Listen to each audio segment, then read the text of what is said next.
The outlook wasn't brilliant for the Mudville Nine that day. The score stood 4-2 with but one inning more to play. And so when Cooney died at first and Burroughs did the same, a sickly silence fell upon the patrons of the game. A straggling few got up to go in deep despair. The rest clung to that hope which springs eternal in the human breast. They thought if only Casey could but get a whack at that. We'd put up even money now with Casey at the bat. But Flynn preceded Casey, as did also Jimmy Blake, and the former was a no-good and the latter was a fake. So upon that stricken multitude grim melancholy sat, for there seemed but little chance of Casey's getting to the bat. But Flynn let drive a single to the wonderment of all, and Blake, the much despised, tore the cover off the ball. And when the dust had arisen and the men saw what had occurred, there was Blake a safe at second, and Flynn a hugging third. Then from 5,000 throats went up a lusty yell. It rumbled in the valley, it rattled in the dell, it knocked upon the mountain top, and recoiled upon the flat. For Casey, mighty Casey, was at fancy. There was pride in Casey's bearing as he stepped into his place. There was ease in Casey's manner and a smile on Casey's face. And when, responding to the cheers, he lightly doffed his hat, no stranger in the crowd could doubt. It was Casey at the bat. 10,000 eyes were on him as he rubbed his hands with dirt. 10,000 hands applauded as he wiped them on his shirt. And when the rising pitcher ground the ball into his hip, defiance gleamed in Casey's eye. A sneer curved Casey's lip. And now the leather-covered sphere comes whirling through the air, and Casey stood watching it in lofty grandeur there. Close by the sturdy batsman the ball unheeded sped. That ain't my style, said Casey. Strike one, the umpire said. Then from the benches, black with people, went up a muffled roar, like the beaten storm waves on a stern and distant shore. Kill it! Kill the umpire! Cried someone on the stand, and it's likely they'd have killed him had not Casey raised his hand with a smile of Christian charity. Great Casey's visage shone. He stilled the rising tumult. He bade the game go on. He signaled to the pitcher. Once more the steroid flew, but Casey still ignored it, and the umpire said, Strike two! Hurrah! Cried the maddened thousands, and echo answered fraud. But one scornful look from Casey, and the multitude was awed. They saw his face grow stern and cold. They saw his muscles strain, and they knew that Casey wouldn't let that ball go by again. The smile is gone from Casey's face. His teeth are clenched in hate. He pounds with cruel violence his bat upon the plate. And now the pitcher holds the ball, and now he lets it go. And now the air is shattered by the force of Casey's blow. Oh, somewhere in this favored land, the sun is shining bright. Somewhere bands are playing, and somewhere hearts are light. Somewhere men are laughing, and somewhere children shout. But there is no joy in Mudville. Mighty Casey has struck out. I'm just an ordinary fan, and I don't count for much. But I'm for writing history with a true and honest touch. It isn't often that I knock, I'll put you next to that. But I must interpose a word on Casey at the bat. Oh, yes, I'll come across the poem as a beaut. Been running through my thinker since our team got on the shoot. I heard an actor fan recite it 13 years ago. He sort of introduced it in the progress of the show. It made a hit from gallery down to parquet floor.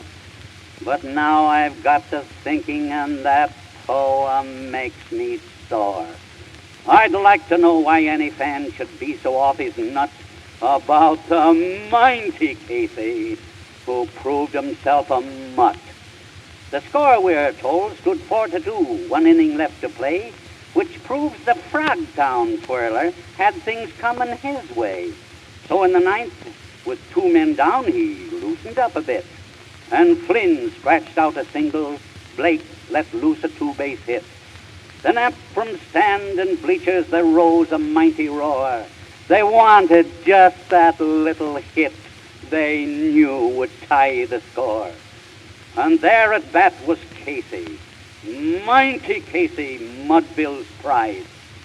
But was the Frogtown slapster sent balloonin' terrified? Now in the ninth with 2 men down and Casey at the bat, most pitchers would have let him walk. We all are sure of that. But Hagen was a hero. He was made of sterner stuff. It's his kind get the medals and the long newspaper puff. He knew the time had come for him to play the winning role. He heard the fans a-yelling, and it was music to his soul. He saw the gleam of confidence in mighty Casey's eye, and then resolved, I'll strike him out. I'll do it, or I'll die. He stood alone and friendless in that wild and frenzied throng. There wasn't even one kind word to boost his game along. But back in Frogtown, where they got the plays by special wire, the fans stood ready if he won to set the town on fire. Now Hagen twirls his body on the truest corkscrew plan and hurls a swift in-shoot that cuts the corner of the pan. But Casey thought the first ball pitched would surely be a ball and didn't try to strike it, to the great disgust of all. Again the Frogtown twirler figures dope on Mudville's pride. He thinks the next will be an out and Dabbitt's going wide. He just shot through a straight one to the center of the plate, and Casey waited for a curve until it was too late. And now the mighty slugger is a-hanging on the string. If another good one came over, it was up to him to swing. And Hagen saw the jaunty smile had faded from his face, and a look of straining agony was there to take its place. One moment Hagen pauses, hides the ball behind his glove, and then he drives it from him with a sweeping long-arm shove. And now the air is rent in twain before the slugger splits. For Casey, mighty Casey, hadn't figured on the spit. Hello, babe. Hello. You know me, don't you, babe? I can't remember your face, but your shadow is very familiar. I'm Lou Gehrig. Now do you remember me? Remember you? After the past summer, I'll never forget you. It's funny you didn't recognize me right away. I played on the same team with you all season. Yes, but you were so close to me, I was afraid to look back to see who you were. I gave you a great race, didn't I, babe? Boy, you ran me raggy. Listen, Lou, how did you get the stocking home runs? Well, it was like this. I watched you and read how much money you were getting, and I got to thinking. Thinking? With what? Never mind about with what. I went to college. Columbia, in fact. You've heard of Columbia, haven't you? Sure, that's the college entirely surrounded by delicatessen stores and Yankee Scouts. How many years did you go to college? Well, I was 7 years in the freshman class. They can't keep a guy 7 years in the same class. That's what I tried to tell him. What good did college do you? I didn't go to college, and look at me. I got further than you did. I know, but only 6 or 7 home runs further. I'm young yet. Give me a chance. Say, babe, no fooling. You were my hero when I was in college. Why did you have to pick on me? Oh, you shouldn't be sore, babe. There's room for us in baseball. Tell that to the enemy pitchers. Do you remember when I first reported to the Yanks, babe? Do I? You were so green, the groundkeepers tried to go over you with a rake. I was just a raw student. I don't know about the student part of it, but I'll tell the world you were raw. As a matter of fact, the first day you reported, I didn't see your face at all. I couldn't keep my eyes off your feet. What was the matter with my feet? They were so big, I thought you were standing in a couple of tricks. Is there any truth in the story about you selling old shoes for bungalows? Oh, never mind my feet. I don't mind them if you don't. You're no Apollo Belvedere yourself. Know who? Apollo Belvedere. You know who Apollo Belvedere was, don't you, babe? He's one of them New York Washington pitchers, ain't he? Gee, but you're dumb, babe. Hey, listen, Big Feet. Don't you call anybody dumb. When you first joined the Yanks, you were so dumb we had to number all the players so that we would know which side you played on. Gee, was I that bad? Lou, I don't want to be hard on you. You're a good kid, and I like you. But you were so dumb you thought the St. Louis Cardinals were appointed by the church. When Huggins had us to meet the senators, you thought we were going into politics. You even thought inside baseball was played in a house. Oh, you ain't so smart either. Say, babe, tell me something. Is it true that you eat 20 hot dogs during a ball game? That's one of those fool lies. Why, 20 hot dogs during a ball game would kill any man. I know it. A man would have to be a pig to eat 20 hot dogs during a ball game. Of course he would.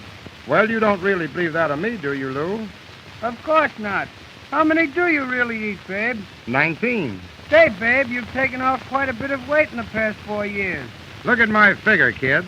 All you've got to do now is to diet 10 or 15 more years, and you'll almost look human. Boy, I'm careful of what I eat these days. Listen, babe, you have a farm where you grow your own food, don't you? Yes, I have a farm. Is it a nice farm? Well, it better be, or I'm out a lot of money. What do you raise there? A lot of things. Celery, for instance. Really? You raise celery? Of course. What's a surprise? I thought Colonel Rupert was the fellow that always raised your celery. I said celery, not salary. You know what celery is, don't you? Sure I do. I had a roommate once who used to keep me awake all night, eating it in bed. You won the China automobile. Say, babe, speaking of automobiles, what's the matter with you lately? You haven't hit anybody with your automobile. It's getting harder and harder. There are too many motorists after the same jaywalker these days. And I haven't read of your being arrested for speeding lately either. I've found a way to avoid that. How? When a policeman stops me, I autograph the car and give it to him as a souvenir. Gee, it must be great to get $500,000 a year like you do. Money isn't everything, Lou. That's what Colonel Rupert said when I asked him for a raise. In this game, Lou, you must start from the bottom and work up. Say, babe, why did you start your baseball life as a pitcher? In those days, I thought a man should work for a living. Gee, what a great year the Yanks had this season. Not so good. What do you mean, not so good? We lost a couple of games, didn't we? Yeah, I guess that was when I wasn't hitting. I've got to practice up this winter and bat better. If you bat any better next year, I'll put nails in your breakfast food. Listen, Lou, did it ever occur to you that you get a great break batting after me? How come? A pitcher is under a great strain when pitching to me, and after I strike a home run, he is an easy mark for you fellas. Is that so? And how about the effect on a pitcher when you've nearly broken your back swinging like a gate and struck out by a mile? He ain't so nervous facing the fellows who come up after you then, is he? Even when I strike out, I do it so hard that I scare the pitcher to death. No matter how you cut that stuff, it's still baloney. Why, as a matter of fact, you get the break. How? When you go to bat, the pitcher always knows that I'm up next.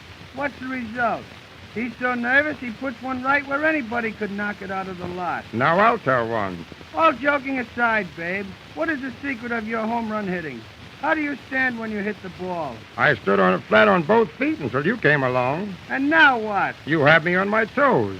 Well, I'm going to keep you there, too. Say, kid, lay off of that big mouth stuff. I didn't mean anything personal, babe. Okay, Lou. I've got to be beating it along now. So have I. You know, we've been talking for the phonograph. You don't suppose you've broken the record, do you? Between the two of us, we've broken all kinds of records. Say goodbye to the folks.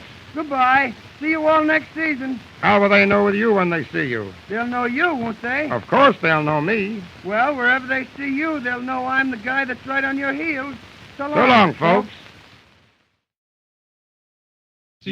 Colgate, Colgate presents Bill Stern with a Colgate Sports Newsreel.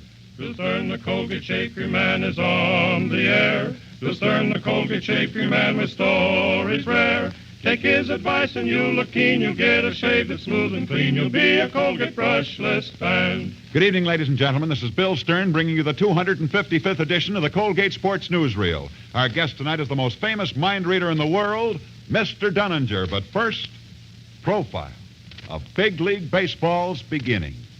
Did you ever wonder about the beginning of Big League Baseball, how it came to be organized? Well, there's quite a story behind this. But let's begin the story in the beginning. Baseball as a sport actually began to be popular way back in 1845. Oh, there were no organized leagues then, and only a few teams. One of these baseball teams came out of Indiana. It wasn't the best baseball team in America, but it was the roughest. It was made up of crooks and counterfeiters who could play a little baseball and who decided to travel around the country cleaning up the easy money that the public was willing to pay back in those days to see any kind of a baseball team. However, back in 1875, the public became fed up with these ball players' dirty playing and stopped going to see these crooks play baseball. That meant there was no more money coming in for them. And they needed money badly. So one day, they hit on a daring plan. This baseball team decided to go back to stealing. Only, believe it or not, this time they decided to try and steal the body of Abraham Lincoln from its tomb. And they'd only return Lincoln's body if they were paid $250,000. It was a fantastic plan. Abraham Lincoln was buried at Springfield, Illinois. And so, on the night of November the 6th, 1876, these former baseball players actually went to Springfield, Illinois, sawed off the lock on Lincoln's tomb, crept inside, and began to steal the coffin that contained the body of Abraham Lincoln when they were caught red-handed by the police. But the crooks were not as dumb as you might think. For at their trial, they argued that since there was no law then in Illinois against stealing a body, they had therefore committed no crime. And strange as it seems, they were right. And the most the court could give them was 12 months in jail for disturbing the peace. After they'd served their short sentences, these men came out of prison and again tried to form a baseball team, figuring that the notoriety they'd achieved in trying to steal Lincoln's body would make the public curious to again see them play. And they might have started playing baseball again had not all the decent baseball teams in America tried to stop them. And the decent baseball teams did stop them by banding together and forming an organization to keep those crooks out. And that organization of baseball teams was called the National League. And to this day, it's still our major league. And so, strange but true, baseball might still be completely unorganized. And we might never have had the National League had not a bunch of crooks tried to steal Lincoln's body. Hey, gang! Come on! Here's Babe Ruth!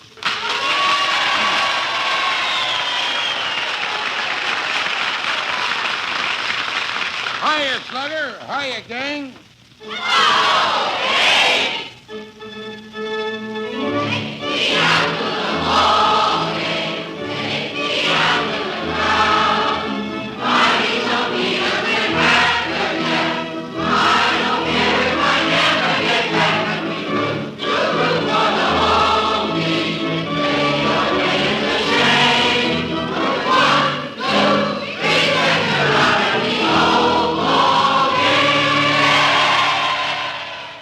Hello, boys and girls. That's the way. Just call me Babe. Why do they call you Babe? Well, why do they call me Babe? Well, I'll tell you. A few years before you were born, I was playing with the Baltimore Orioles. And when I went to Baltimore, and in Fayetteville, North Carolina, was my first appearance. And when the coach saw me come in, he said, "There comes this big baby." So Baby has stuck to me ever since. Hello, Sonny. What's your name? Billy Ruthven. Billy Ruthven. How old are you, Billy? 12 years old. 12 years old. Well, you're a pretty big fellow to be 12. You got a favorite team? Yes, the Dodgers. Uh-oh. How about that? Well, there was some cheers and booze in that. I don't know. What is your name, Sonny? Bob Sullivan. Bob Sullivan. Say, we got a lot of Irish around here this morning. How old are you? 14. 14. You got a favorite team? The Giants. Oh, the Giants.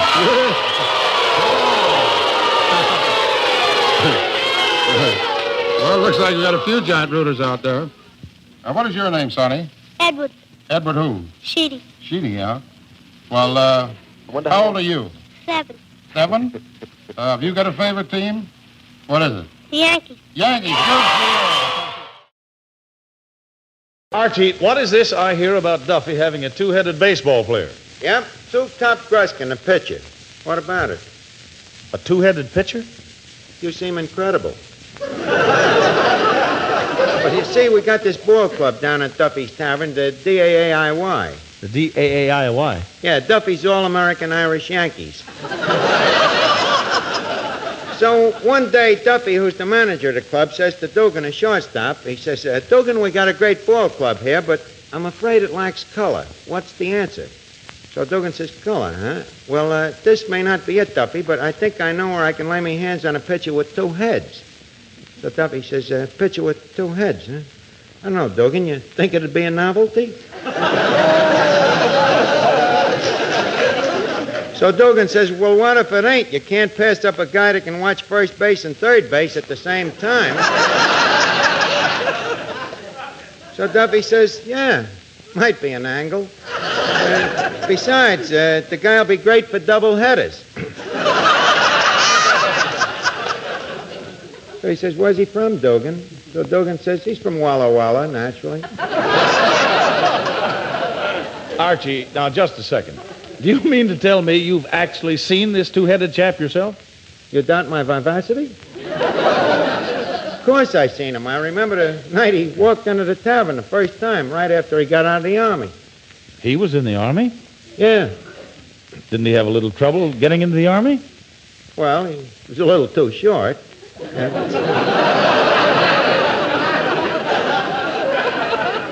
But they finally took him in. You see, the Army doctor examined him and took the medical report into the colonel. So, funny thing is, the colonel looks at the report and he says, let me see here. Two-top Gruskin. Eyes, black and blue. Hair, blonde and brunette. Teeth, all and none. Mustache, yes and no. So the colonel says, this guy sounds like he's got 2 heads. So the doctor says, yeah. So the colonel says, oh.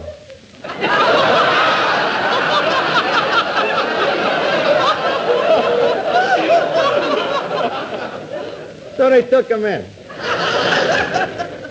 But Archie, weren't the 2 heads a handicap in the Army?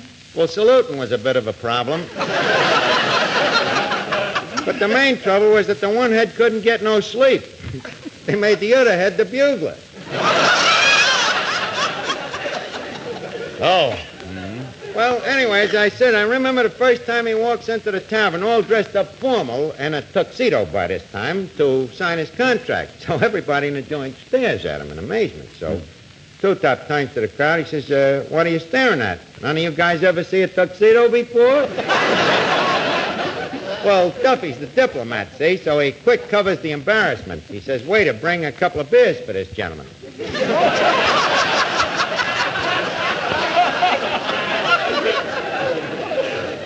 So then he says, stick around, Two-Top. There's a masquerade going on here tonight. Maybe you'll win a prize. Funny thing, the guy did. Won first prize. It came as a pair of bookends. With this little book between his 2 heads, a book his mother gave him called My Son, My Son.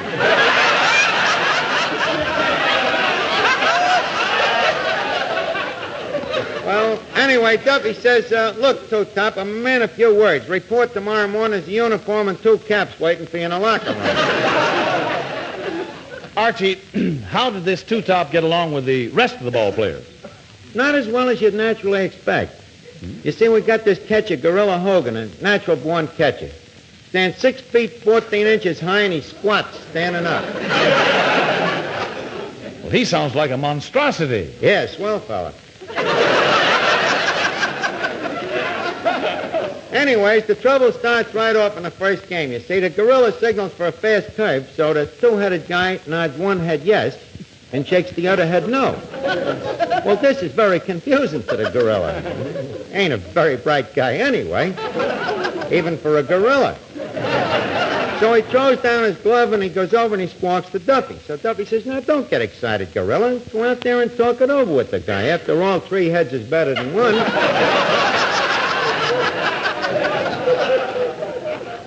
But the gorilla says, "Nope, Duffy, it's no use. I just got a feeling that the guy ain't quite normal. Besides, I don't trust him. You notice the way he's always got them 2 heads together? First thing you know, you're going to have a strike on your hands. No, Duffy, one of us will have to go, and don't forget who owns the baseball." Art, what finally happened? Well, Duffy naturally had to fire Two Top. And it was kind of sad, you know, the way the lumps came up in his throats. And Duffy told him he had to go, but I guess he got over it. The last I heard of him, he was back at his old job watching tennis matches for Pathé News.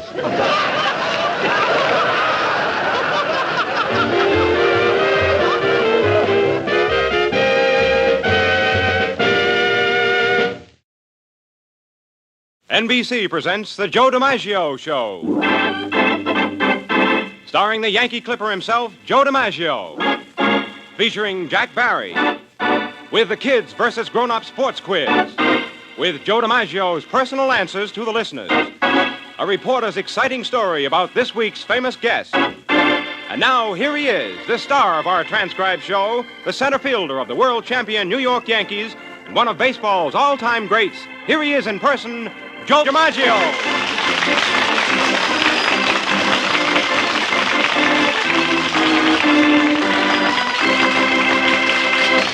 Thank you, and hello, everyone. It's wonderful to be with you again for another show. We have some interesting sports features on tap for you this week, and I'm sure you'll enjoy them. And now I'm going to ask my radio partner, Jack Barry, to put the ball in play. Got some letters for me to answer, Jack? I sure do, Joe. Letters from our listeners have been pouring in from all over the country, addressed to you here at NBC. Unfortunately, we can't read them all, but we have selected some of the best letters asking for your opinions and your comments on sports topics. So, shall we get started? Okay, Jack. Who's the first letter from? Miss Helen Steele of Philadelphia, Pennsylvania, has a question to ask. She writes and says, "I wish you'd explain something to me.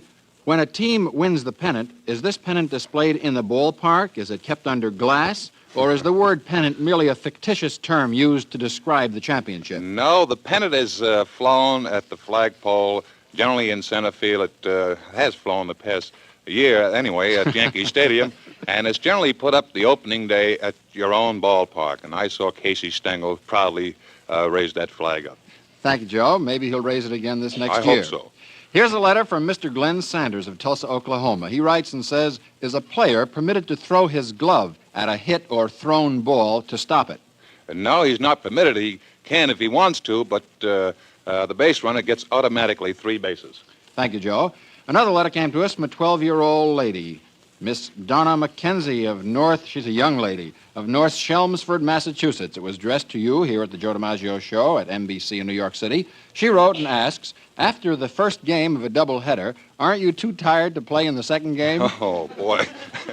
Especially in St. Louis and Washington, where the heat really bears down.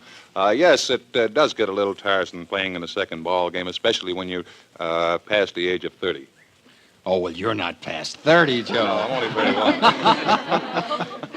A letter sent to you from Riverton, New Jersey by a Miss Sharon Endo. She writes and asks, "Who decides the difference between a hit and an error?" It's generally the newspaper men that follow the teams around, and officially they are selected for about 3 to 4 weeks, and they are the ones to determine whether a ball hit to an infield or outfielder is a hit or an error. And whatever they say goes into the records. That's right. Thank you, Joe. Stephen Mayers of Altoona, Pennsylvania, sent this question to you. He writes and says, "Is it true that left-handed batters stand a better chance of getting more hits during the season than right-handed batters?" Well, I don't know. I think it's all depending on the hitter. A good left-hand hitter, why, he's going to get his share of hits. However, there is one advantage that they have. With a man on first base, they have a better chance of hitting a ball down the, so to speak, down their throat, you know. Mm-hmm. And, of course, he has to be on first base to hold the runner on first base, of course. And, those balls get down there pretty fast, so all he can do is make a stab. So he does have a chance of hitting a ball by the first baseman. Right. Well, I'm afraid that takes care of our letter answering session for this week, but Joe will continue to answer the most interesting letters from our listeners on future programs. So if you do have a question you would like to ask Joe, send it to Joe DiMaggio, care of NBC, 30 Rockefeller Plaza, New York City. And some of those letters really put me on the spot, but I always enjoy answering them. Thanks for sending them in.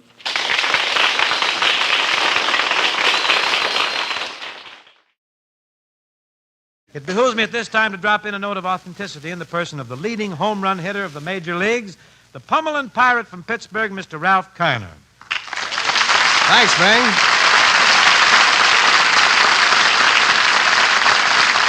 Ralph, I want you to edge right in here, and I want you to meet a couple of friends of mine, Dorothy Lamour and Gussie Moran. Miss Lamour is beautiful, but Gussie's rather a disappointment. Trouble. This kid gets laughs, you know. Look inside the hair on that man's chest. Maury Amsterdam is missing. What a waste of talent. A guy like Kiner playing with Pittsburgh. If you want to get out of the bush leagues, Ralph, talk to me later. Get away. Get out of here now. Talk to me later. Now, wait just a minute, Ralph. Wait a minute. I don't like to be an old fuddy-duddy, but I don't think you should talk to Hope, and I don't think you should have any dates. Well, maybe Bob has something important to say to me, and I'm sure Miss Lamour packs a real message. Well, now, even though you're sort of a staggering delivery, huh? High and on the outside, this wasn't it? kid. Yeah. Now, even though you're in Hollywood, Ralph, I don't think you should break training. Don't pay any attention to this pooped-out pinza, you hear? I don't want you fooling around with Kiner either. Wait for my last. All right. Don't you fool around with this boy. Take a look at those wrists. Those strong wrists of his that send that old pill a sailing, boy. Does just swinging a bat develop your wrist like that? No, what really gives me this development, Dottie, is the extracurricular work I do. Really? What transpired? No, I mean... No, wait. I'm sorry, Ralph. I'm sorry. I lost my thing. Look, let's get... extracurricular, did you say? Yeah. Well, really, your extracurricular work, you do that, huh? Well, really. I say to you in all earnestness, what is that? Well, after every game, Crosby makes me squeeze oranges for Minute Maid. Boy,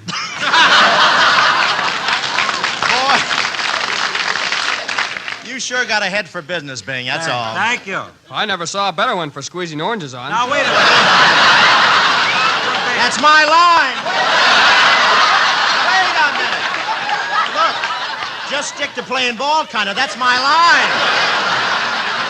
Bob, I just didn't think you could handle it. Ralph, I tell you just got to grab anything you can here, Ralph. He can grab me. How can he miss? Pardon me a minute, Dottie and fellas. Are we canceled?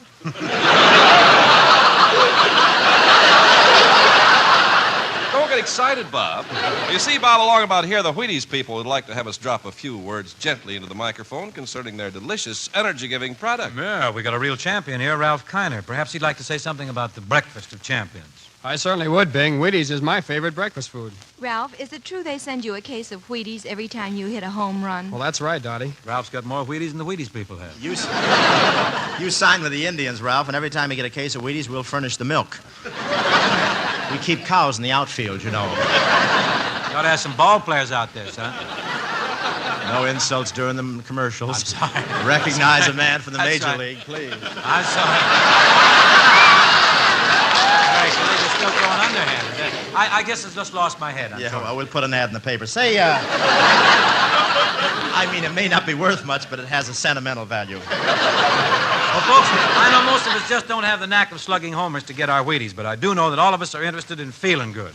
Yes, folks, famous ball players like Ralph Kiner, Jackie Robinson, and Tommy Henrik, they all go for the fast-stepping nourishment in these crisp, toasted flakes of 100% whole wheat. And it's nourishment you can use, too, whatever your age, whatever you do. So tomorrow morning, every morning, start your day with milk and fruit and Wheaties. Wheaties, breakfast of champions. What sparks a champion? Sparks you and champions. Choose Wheaties. Let's see that spark in action. Keep your eye on fleet-footed Richie Ashburn patrolling center field for the Phillies. Here's the pitch. Uh-oh, it's a low-sinking liner out over second. Looks like it's in there. Ashburn's racing in. He makes a desperate dive.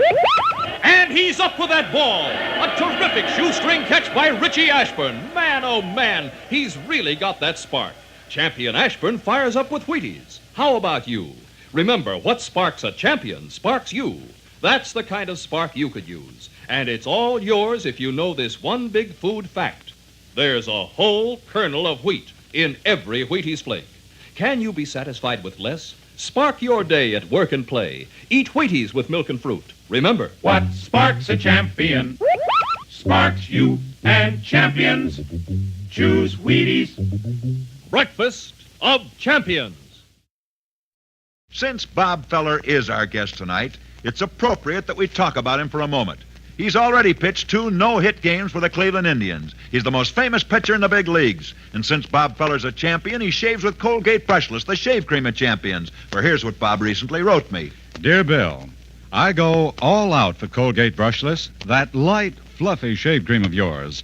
Speed is its middle name. I'll bet I can smooth on Colgate brushless and shave it off as fast as any man.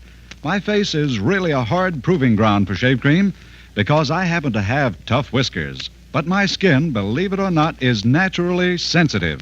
So I welcome Colgate brushless shave cream for the way it softens my beard, gives me a shave without pulling or smarting. Thanks, Bill, for tipping me off to Colgate brushless shave cream. Signed, Bob Feller. In a few minutes, Bob Feller's going to speak in person on baseball. That's why it's so interesting to hear what he says about Colgate brushless. And I'm sure if you put it to the test that you, too, will get shaving satisfaction from Colgate brushless shave cream. It's light and fluffy, but made for men with tough beards planted on a tender skin. Light and fluffy, not greasy or heavy. Colgate brushless is made to stay on the job, to soften the toughest whiskers, to give your razor a grand assist for a fast, smooth, close shave with nary a sting or a smart. And because it's light and fluffy, Colgate brushless shave cream rinses off in a flash. If Colgate brushless shave cream doesn't make good on every count, then you don't stand to lose a cent. For after a trial, you can send the carton top back to me, to Bill Stern, care of Colgate, Jersey City, Zone 2, New Jersey, and I'll see that you get double your money back. Is that a deal? Then ask for Colgate brushless, the shave cream of champions tonight. It's light and it's right. Reel 2, Colgate's camera close-up of Bobby Feller. Bobby Feller, the star of the Cleveland Indians. And at the moment, Bobby is in Cleveland, Ohio. In order that you may hear him in person, we switch you from where I'm standing in Radio City. The next voice you hear will be the famous baseball player Bobby Feller speaking from Cleveland, Ohio. Good evening, Bill. I only wish my father were alive to hear this broadcast. He taught me how to play baseball. Whatever speed I have on the mound is due to him. They tell me I throw a ball better than 98 miles an hour. Well, I know one time I wish I hadn't thrown a ball so fast. That was once when I was pitching to my father. The ball got away from him, hit him in the chest, and broke 3 of his ribs. But speaking of pitching, I like pitching for the Cleveland Indians, because now I have Bob Hope working for me.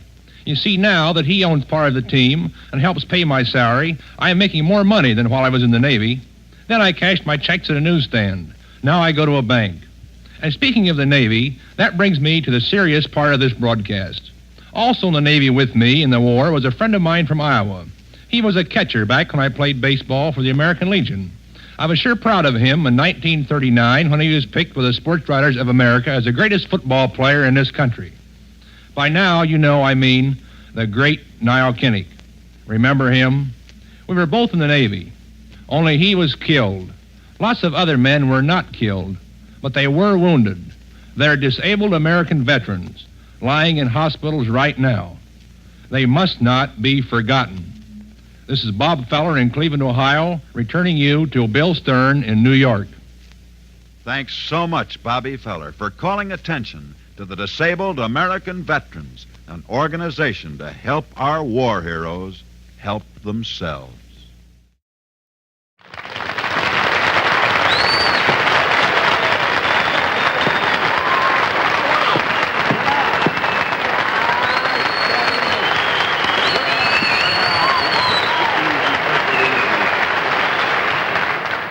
How do you like my ball club, Lou?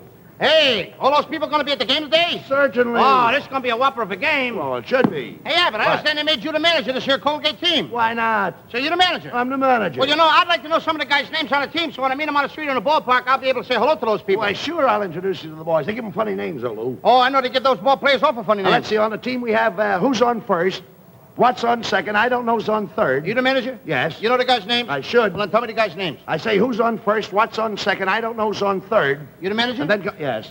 You know the guys' names? I'm telling you their names. Well, who's on first? Yes. Well, go ahead and tell me. Who? The guy on first. Who? The guy playing first base. Who? The guy on first. Who is on first? What are you asking me for? I'm asking you. I'm not asking you, I'm telling you. You ain't telling me nothing. I'm asking you who's on first. That's it. Well, go ahead and tell me. Who? The guy on first base. That's his name. That's whose name? Yes. Well, go ahead and tell me. That's the man's name. That's whose name? Yes. Well, go ahead and tell me. Who is on first? What are you asking me for?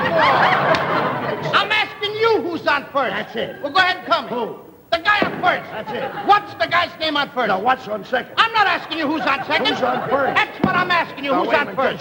Don't change the play. I'm not changing nobody. I asked you a simple question. What's the guy's name on first base? What's the guy's name on second I'm base? not asking you who's on second. Who is on first? I don't know. He's on third. Now, we're not talking about him.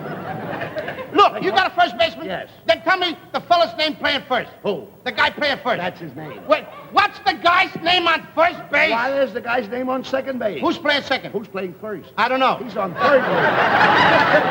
What's the matter with you? Can't you Look, when you pay off the first baseman every month, who do you pay the money to? Every dollar. Yeah. Look, you got to pay the money to somebody on first base, don't you?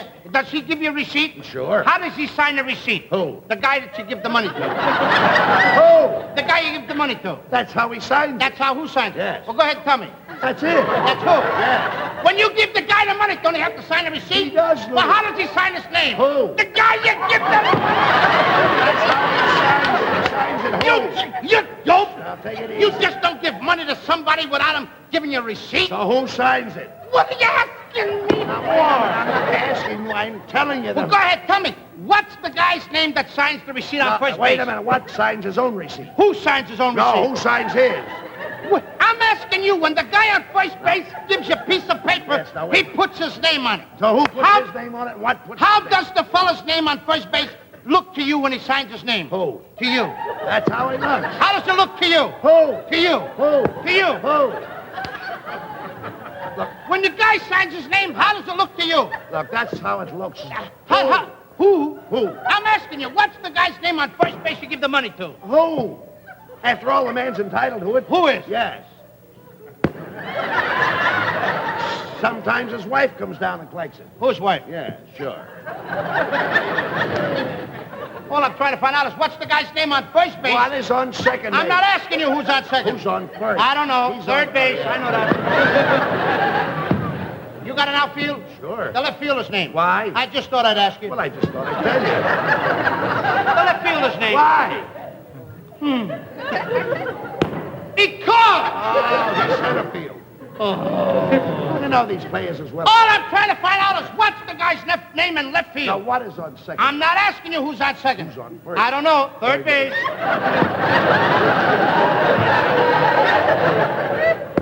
You got a pitcher on the team. Wouldn't this be a fine team without a pitcher? The pitcher's name. Tomorrow? You don't want to tell me the day? I'm telling you, Lou. Then go ahead. Tomorrow. What time? What time what? What time tomorrow you going to tell me who's pitching? Now, listen. Who is not... I'll break your arm, you say who's on first. I want to know what's the pitcher's name. What's on second? I don't know. Third base. You got a catcher? Sure. The catcher's name. Today. Today. You don't want to tell me today, tomorrow, do you? I'm telling you. So the catcher's name.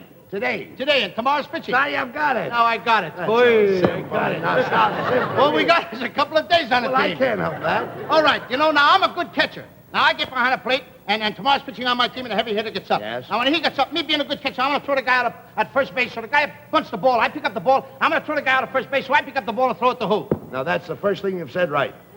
I don't even know what I'm talking about. But that's all you have. That's all I do is throw the ball to first base. Now who's got it? Naturally. Now you got it. If I throw the ball to first base, somebody's got to get the ball. Now who's got it? Naturally. Who? Naturally. Naturally? Naturally. So I pick up the ball and I throw it to Naturally. No. He gets the ball. Naturally gets the ball and You throw the ball to first base. Then who gets it? Naturally. So I pick up the ball and I throw it to Naturally. No. Naturally gets the ball and You throw the ball to who? Naturally. That's what I'm saying. You're not saying it that way. I said I throw the ball to Naturally. No, you don't. I throw it to who? Naturally. That's what I'm saying. I throw the ball to first base. Somebody's got to get it. So who gets it? Naturally. Okay. Now I ask you, who gets it? Naturally. Same as you. No, it's not. I throw the ball to Naturally. You throw the ball to who? Then who gets it? Naturally. He better get it. So I throw the ball to first base. All Whoever it is drops the ball, and the guy runs to second. Now, who picks up the ball and throws it to what? What throws it to I don't know. I don't know, throws it back to tomorrow. Triple play. Could be. And now that guy gets up and hits a long fly ball to be called. Yes. Why? I don't know. He's on third, and I don't give a darn. What'd you say? I said I don't give a darn. Oh, that's our shortstop.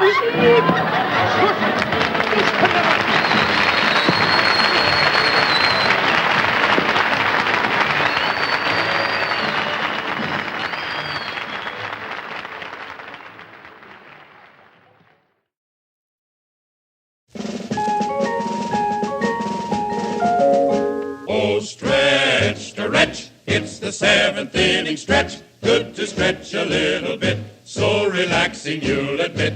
Best of all it means, refreshment time is here, so we'll sing out for Falstaff. Smooth and golden mellow brew. Sing out for Falstaff. Premium quality through and through. Sing out for Falstaff beer.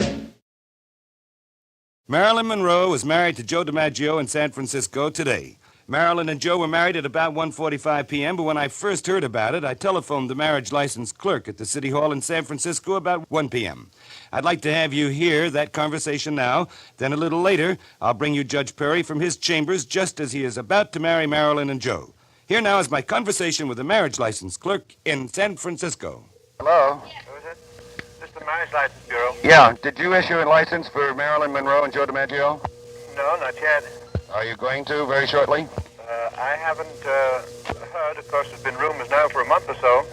Well, they're supposed to be in there at 1 o'clock this afternoon to be married and to get the marriage license from you. I see we just got a call from the call bulletin with United Press, and the Dick Chase and all the press boys are running around from one place to another, and I don't know what they found. They must know something, I guess. Now, could I ask you, if they get a marriage license, would they have to get it from you? Oh, indeed, yes. The Falstaff Brewing Corporation of St. Louis, Omaha, New Orleans, and San Jose, brewers of premium quality Falstaff beer, and their distributors everywhere have joined in bringing you Mutual's Game of the Day. Well, that's the story, and we're glad you came. Hope that you've enjoyed every inning. Let's get together for tomorrow's game. It's always fun no matter who is winning. And don't forget refreshments, here's the reason why. It makes the pleasure double when you've got a good supply of Falstaff beer. The right beer, yes sirree. Falstaff beer is premium quality. Smooth and golden mellow brew, fully aged for flavor too. Taste it once, and once you do, you'll sing out for Falstaff. Sing out for Falstaff. Sing out for Falstaff beer. Welcome to our show for Chevrolet. Hey, did you see that? We got snow right here in sunny Southern California. And in case you don't know it, that's quite an event around these parts. It hasn't snowed out here in 9 years. Of course, I must tell you, this is really no ordinary snow. There's a story that goes with it. I don't expect you to believe it. I can tell you how it happened. If you don't believe it, we haven't got any show. You see, it all started one day with Dizzy Dean. That's Dizzy Dean.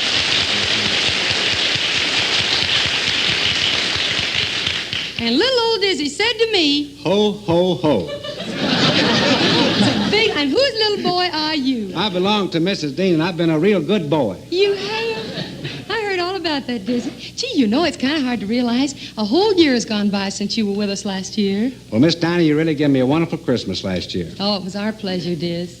Hey, what are you asking Santa for this year? Snow? Snow? Yes, snow. Well, what are you going to do with snow? Well, I've been rocking my brain. You've been rocking your brain? Yeah, I thunk up a pretty good thing. What did you thunk? Well, I wanted to recuperate. Recuperate? That's what I said. Recuperate. Recuperate's what I said. Well, last year, you know, so I asked Santa to give all you folks out here in California some snow. Well, Dizzy, that's very sweet of you, but aren't you asking an awful lot of Santa? Oh, he'll come through all right. He's already promised. Now, when did you talk to Santa? Down home in the department store just before the accident. Oh, Dizzy, you didn't. I wished I hadn't. I sat on his knee and broke the whole lap. Oh, that's too bad, Dizzy. With a broken lap, he might have a little trouble toting all those big bags of snow down here. Well, there's nothing can stop Santa from swift completion of his appointed rounds. Oh, boy! I tell you, we learned a lot of words. That's beautiful. I ain't worried. You know...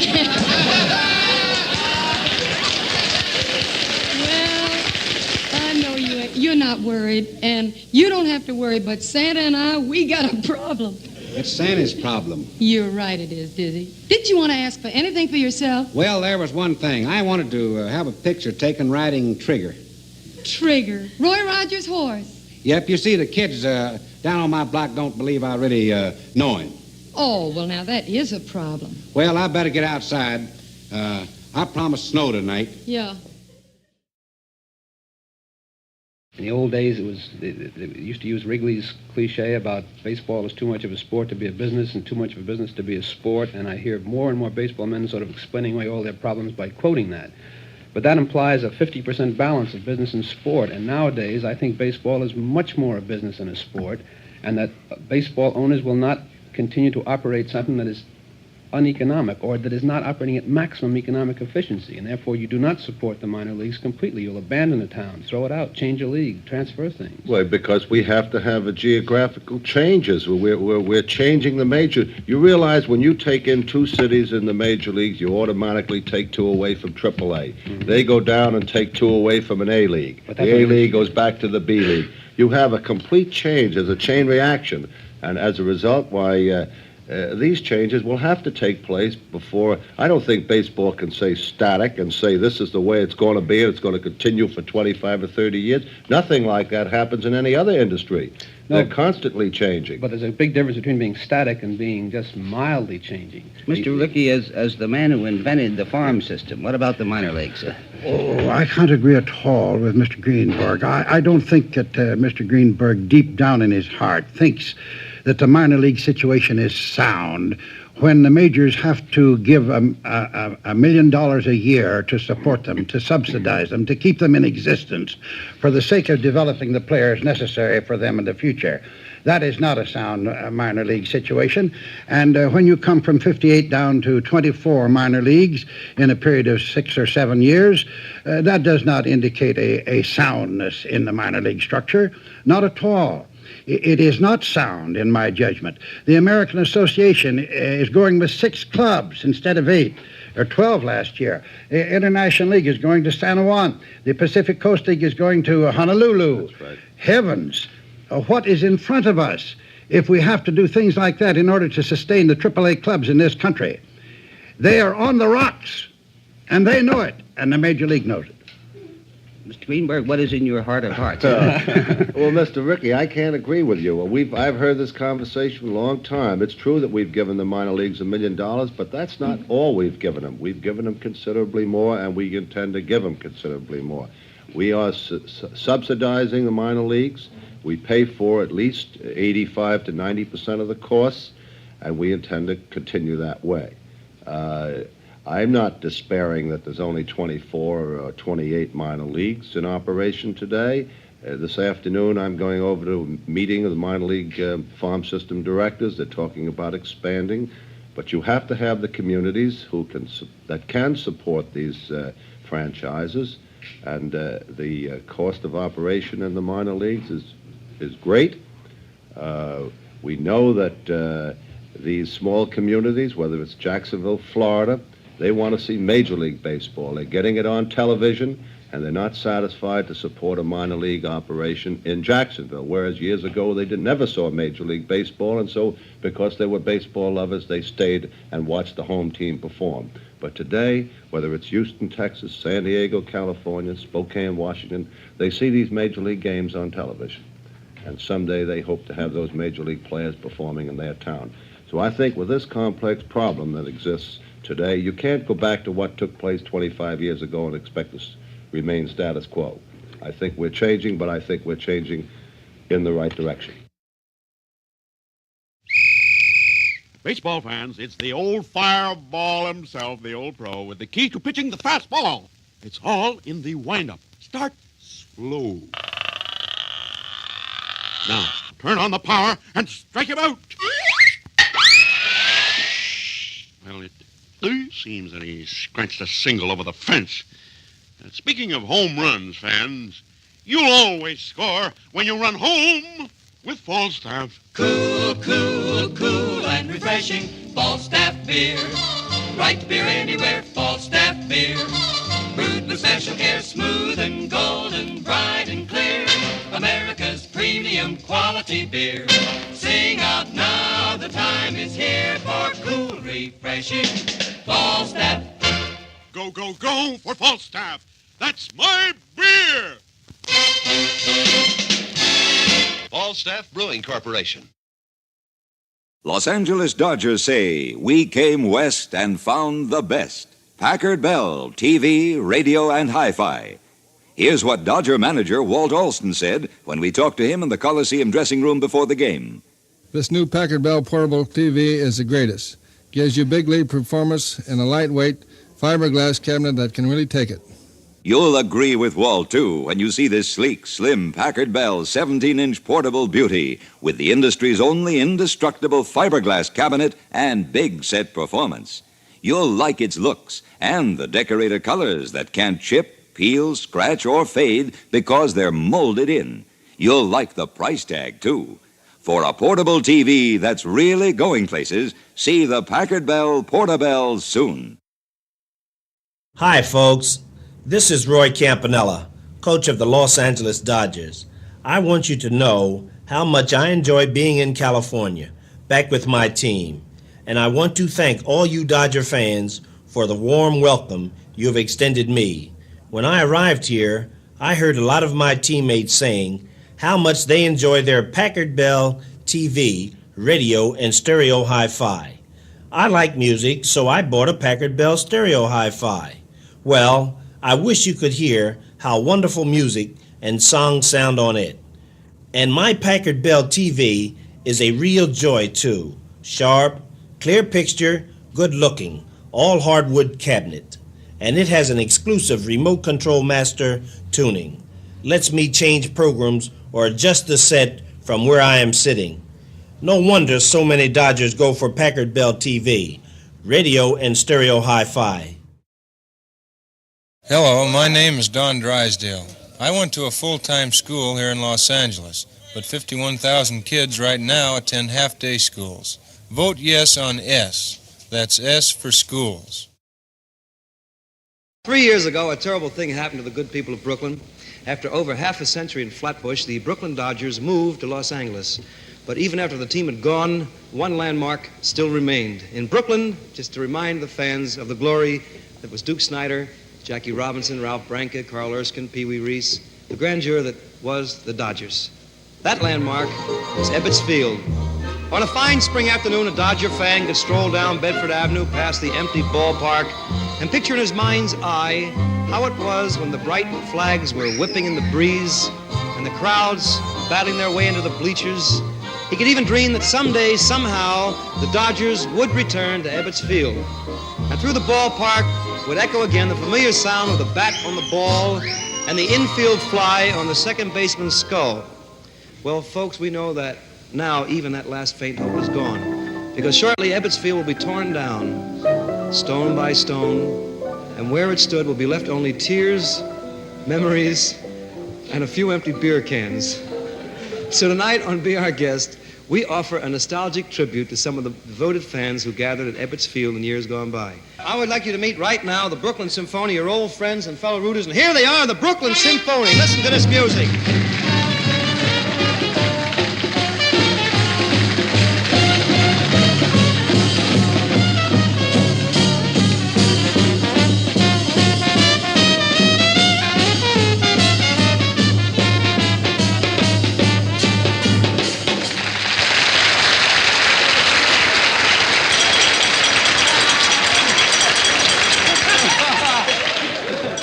Ladies and gentlemen, there are ballparks bigger and fancier than Ebbets Field, but none of them ever had a musical rooting section like this. The one and only Brooklyn Dodger Symphony Band. Welcome to be our guest. I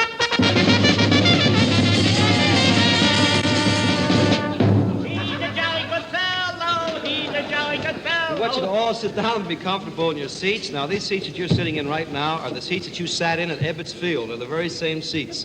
Now, let's meet all of you and find out what you do. Now, who's first? I am. I'm Louis Soriano, leader of the Symphony Band. And I used to be the Ray McKinley at Ebbets Field. You were the Ray McKinley of Ebbets Field. And who's this young gentleman here? That's my son, Armin. He's a stock clerk at Steuben Glass. Steuben Glass. And up here? My name is Joseph Zolo. Joseph Solo? Yep, I'm married, have 3 boys, and I work for the Transit Authority. And this young I'm man? his son, Tony Zolo. I'm married, I work for Craftsman Offset. And your name? I'm Jojo. Jojo? What do you do for a living, Jojo? I sell bread. You sell bread.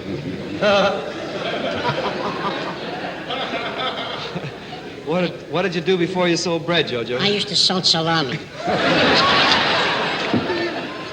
You sold salami, and what was wrong? But I have no future. You had no future. Oh. Tell me, how did the Dodger Symphony get started, Lou?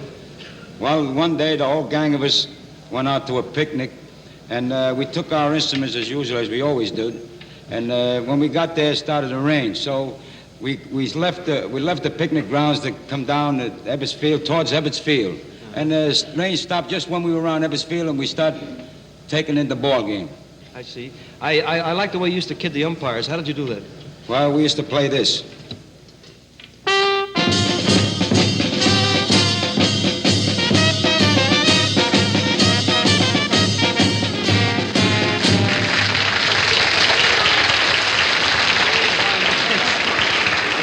Did you ever kid any other people, any other players, like on the opposing team? Oh, yeah, a guy like Stan Musial, every time he got up, boy, he murdered them Dodgers. And this is what we played for him.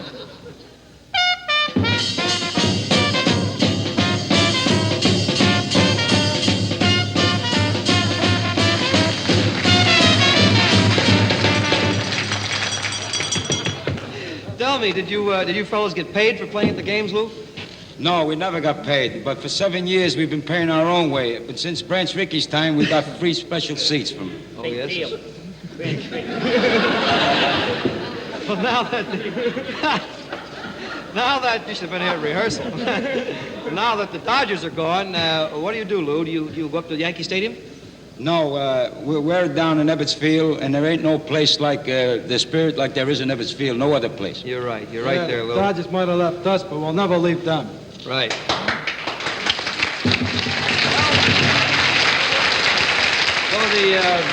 Though the Dodgers are gone forever, I'd like to express the way we feel about the team that done us wrong with that stirring and inspirational song that used to lead the Dodgers to victory. It's called the Gilio, George. And every time we played that song, win or lose, we always played that number. That was really that pulled us out. The Gilio.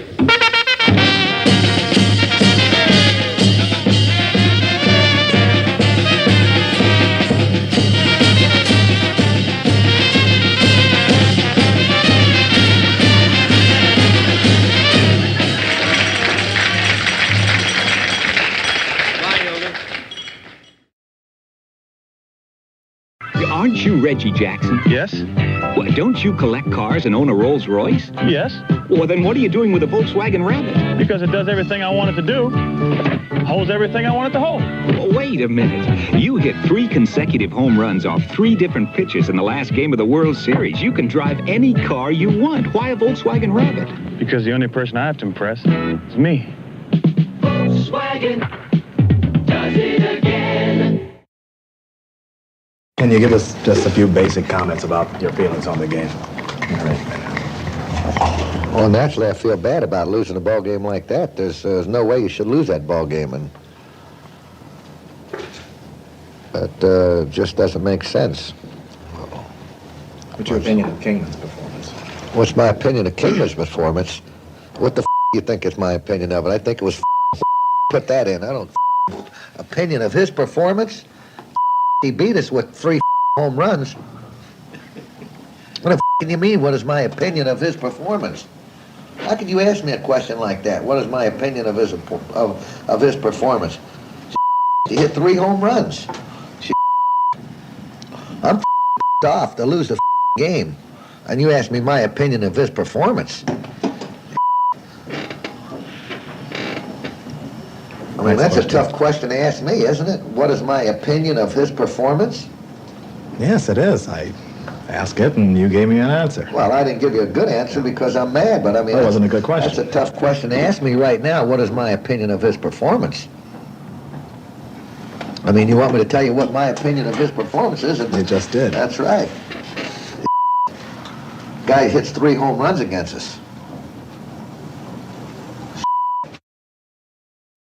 There's been talk about, and it'll probably happen, a 24-hour sports network. I think it actually is there. ESPN, if I'm not mistaken, is sports 24 hours around. Is there cable out of Long Island yet, Stan? Well, they put a cable in my backyard in Garden City, but they didn't tell me what company put it in. They haven't come around yet to tell me how much it's going to cost and what particular company is going to do it. It is spreading very rapidly now over in the South Shore of Long Island. They have it. But so far, we haven't got it in Garden City. But eventually, they're going to come around and say, hey, how about buying some time on the wire? And as I say, the wire is already up. Yeah, so as much as baseball owners, or in general, all owners of teams complain about attendance dropping and not making money, they're making huge amounts of money off the cable. Also, what's happening, too, is there'll be highlights of certain seasons packaged and sold as a videotape or as a video disc. And now here to tell us what's happening in the world of sports is the former All-Star for the New York Mets, Update sportscaster Chico Escuela. Chico.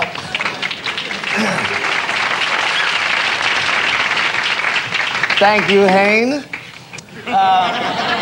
Baseball been very, very good to me. This week, baseball been very, very good to Willie Mays. Say, hey, Willie always keep his eye on the ball. In the Super Bowl, we have, how'd you say, highlights. Roll, please. Jackie Smith did not keep his eye on the ball. But Lynn Swan, he keep his eye on the ball, and he very, very happy. So always keep your eye on the ball, and you'll be happy. Thank you very, very much, Hayne. Great delivery, Chico. Great. Like we said before, outstanding relief is one reason why the Boston Red Sox have gotten off to their best start in 36 years. Another has been the play of shortstop Glenn Hoffman, who got a hit in all 5 of the Bo Sox wins during the week, including this one, which made him the Budweiser Player of the Week. The right-hander gets his sign into the stretch. Right arm around the pitch. Ground ball, base hit center field. 1 run in, 2 runs are going to score. And it's cut off in the middle of the diamond. Throw to first. Back safely is Hoffman. A 2-run single by Glenn. It is 5-3 Boston. Hey, Glenn Hoffman, for pulling up your socks, this Bud's for you. Time out! New ball! Psst. Hey, Ump. Huh? It's me, the baseball. Don't send me out there. What? Field is up. I got no health insurance. Put Max in. Huh? Don't look at me.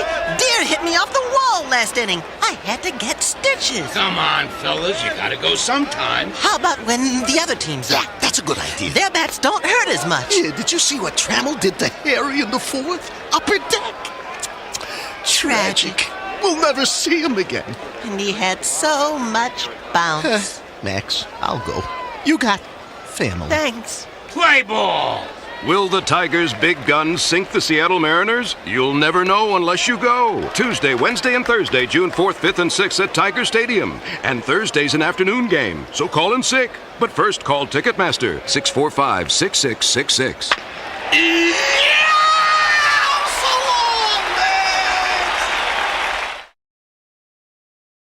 I didn't think the ball would get to me, but it just kept sailing and sailing. And by the time it was near me, it was just coming too fast to be able to catch it, and it hit me right in the face. So hard that the ball knocked out Lee's two front teeth. But instead of sympathy, Lee's injury has sparked something of a celebration. This wasn't just any kid who got hit. He's the kid who lives in the same Sudbury farmhouse where Babe Ruth once lived. The same Babe whose trade to the Yankees spawned the curse of the Bambino that many believe has kept the Sox from winning a World Series since 1918. The night Lee got hit is also the night the Yankees suffered their worst defeat ever.